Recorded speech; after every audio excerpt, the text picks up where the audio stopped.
karena udah dikasih tahu berkali-kali sama gurunya, tapi ibunya anaknya nggak mau dengar, terus akhirnya gurunya mencubit. Tidak bagus untuk kesehatan mental anak ibu. Ya silakan ibu buat sekolah sendiri.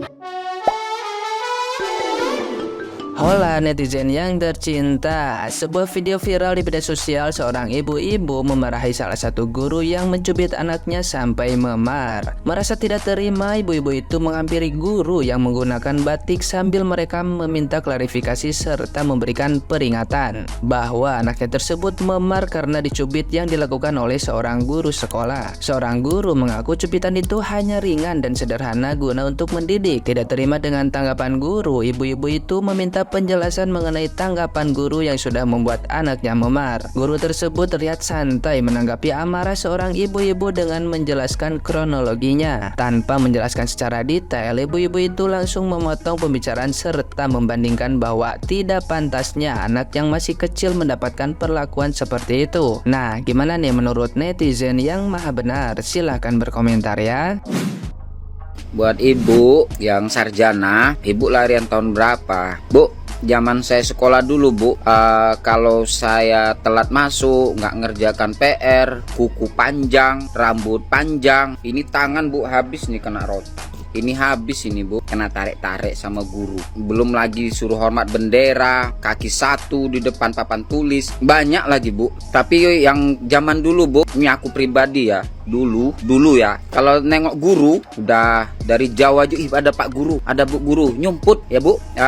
Duduk di terminal, ada pak guru, ada guru lah, nggak pak bu lah, ada guru, udah lari kami terbirit-birit karena kami hormat dulu sama guru. Ada guru BP3, ada wali kelas, kalau dipanggil BP3, ingat nggak ibu dulu kalau zaman dulu udah dipanggil BP3 tuh bu, rasanya mau pingsan karena kami hormat. Tapi anak-anak yang tahun dulu, murid tahun dulu kayak aku inilah, yang lain nggak tahu lah ya, sopan santun, cara menghormati orang tua, ada pelajaran PMP terpakai bu. Tengok anak-anak sekarang, mungkin ibu marah sama anak ibu pun, anak ibu sambil ketawa megang HP. Karena tuh bu, boleh sayang anak bu, boleh sayang anak boleh bu, cuman kalau dalam mendidik bu, jangan kepo kali lah bu, yang katanya sampai direm lah apa, jangan kepo kali lah bu. Di rumah kita gurunya, di sekolah anak kita titipin sama gurunya. Itu di sekolah itu pengganti orang tua. Selebihnya sama kita, mawas diri. Mungkin anaknya nakal di sekolahan, mungkin nakal di sekolahan itu kurang didikan di rumah, mungkin tanda kutip. Oke bu, hidup anak zaman dulu yang kaki tangan sering kena penggaris, kadang-kadang nih kepala kena lempar kapur, kena lempar penghapus sampai terkejut. Oke bu, assalamualaikum. Mudah-mudahan ibu paham juga sih cara didik anak.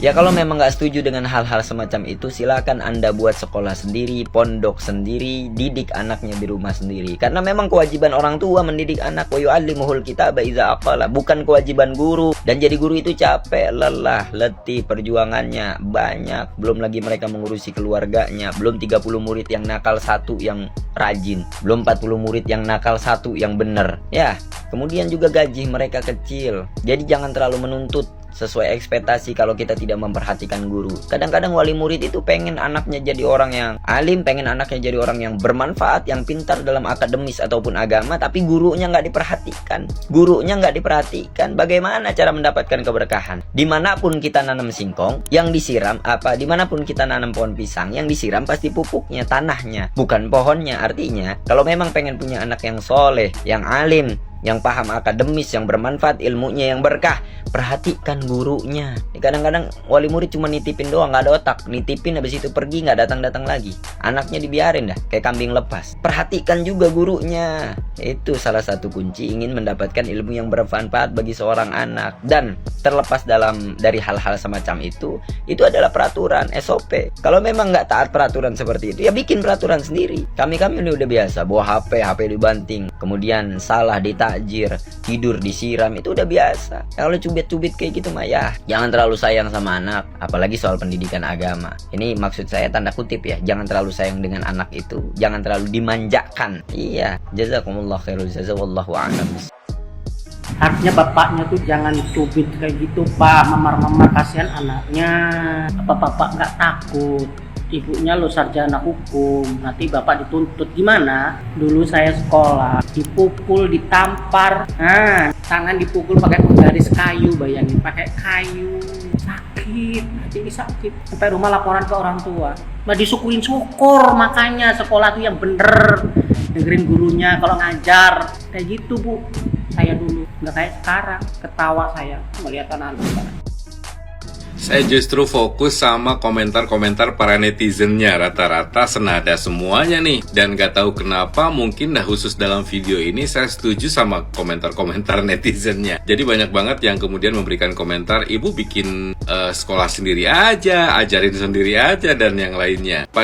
Teman-teman, pada saat kita dulu merasakan hal-hal seperti ini, misalnya ditegur sama guru, ditamparkah, atau dicubit atau apa, biasanya ketika kita akan lapor ke orang tua, justru nyampe orang tua tuh kita malah ditambahin, karena udah pasti tuh semuanya tuh pasti gara-gara anak gitu. Dan guru di sekolah juga melakukan itu biasanya karena untuk mendidik sih. Dan sebenarnya kita sebagai orang tua seharusnya sudah tahu, bisa membedakan mana yang kemudian ini adalah kriminal yang dilakukan oknum guru, atau memang ini untuk ngajarin si anaknya gitu, memberikan pelajaran lah ya, supaya tidak mengulangi hal-hal yang seharusnya tidak dilakukan, baik itu di sekolah ataupun dimanapun. Jadi lucu aja sih kalau ada emak-emak yang masih marahin guru cuma gara-gara dicubit, walaupun tadi katanya bilangnya memar dan lain sebagainya. Jangan-jangan emak-emaknya Gen Z lagi.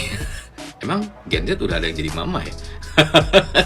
Karena kalau emak-emaknya zaman-zaman saya, atau paling enggak yang sekarang milenials, kayaknya masih ngerasain deh dimarahin di sekolah, lapor ke orang tua, malah kita ditambahin dimarahin sama orang tuanya ya. Anak-anak zaman sekarang tuh ya begitu, lapor ke orang tuanya nggak terima, malah gurunya yang dilaporin. Udah banyak juga kan guru-guru yang akhirnya kehilangan pekerjaan cuma gara-gara memberikan kedisiplinan kepada anak didiknya.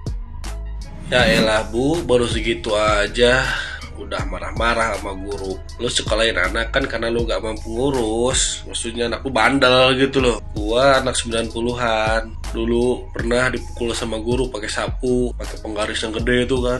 Gua bilang ke bokap, Pak, gue dipukul nih sama si bapak ini, sama ibu ini. Gue ditambahin, dipukulin lagi sama bokap. Lu sih katanya yang nakal. Lu aduh, baru segitu aja. Kalau kira-kira anaknya nggak mau diapa-apain sama guru ya, yang rajin sekolahnya, yang baik gitu ya. Sama guru jangan ngelawan gitu kan. Guru juga pasti nggak mungkin dong ujuk-ujuk nyubit apa gimana. Gini Bu ya, saya juga seorang pendidik. Saya kasih tahu Ibu, itu ada beberapa tahapan setiap guru itu ngasih tindakan ke siswanya. Pertama dibilangin baik-baik, terus yang kedua dinasehatin, terus yang ketiga ada tingkatannya lagi. Nah kalau gurunya udah sampai menindak dengan tindakan fisik, ya yang seperti Ibu bilang yang dicubit tadi itu, berarti kelakuan anak Ibu itu udah di atas kesabaran gurunya. Guru itu bukan malaikat Ibu, guru itu juga punya perasaan, punya harga diri. Nah kalau anak Ibu ditindak seperti itu, berarti anak Ibu yang perlu dibina di rumah, jangan selain gurunya. Berarti anak Ibu udah kurang ajar, paham? Cie, yang ibunya sarjana hukum. Gini aja Bu, kalau misalnya ibu nggak mau anaknya itu dididik dengan keras karena udah dikasih tahu berkali-kali sama gurunya, tapi ibunya anaknya nggak mau dengar, terus akhirnya gurunya mencubit, dan ibu merasa itu tidak bagus untuk kesehatan mental anak ibu, ya silakan ibu buat sekolah sendiri, ngajar sendiri, terus buat ijazah sendiri. Nggak apa-apa kok, nggak apa-apa. Sekolah kehilangan satu murid dan orang tua seperti ibu, nggak apa-apa, nggak rugi. Toh yang rugi itu adalah ibu, karena ya guru maunya tuh kan murid menjadi lebih baik kan.